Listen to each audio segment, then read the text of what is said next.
Не, момиченцата ми. А количката не е, да?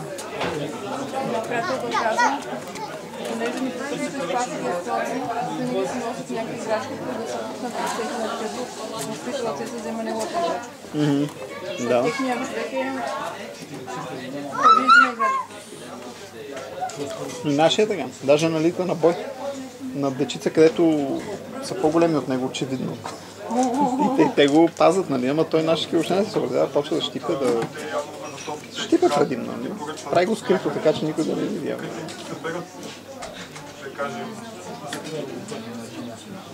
Стане, ма, нали, смисъл, трябва да някакъв бач да стане, някаква практика.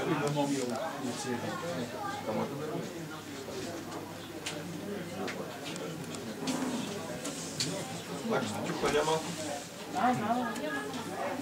Ти казаш, че си химик.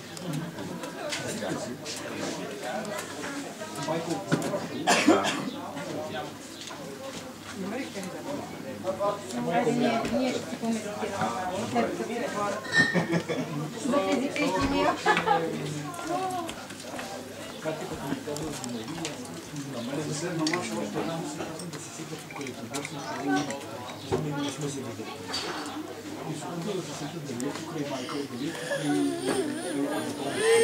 Какво става? Облъчи.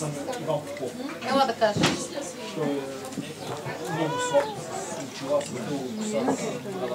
Моля?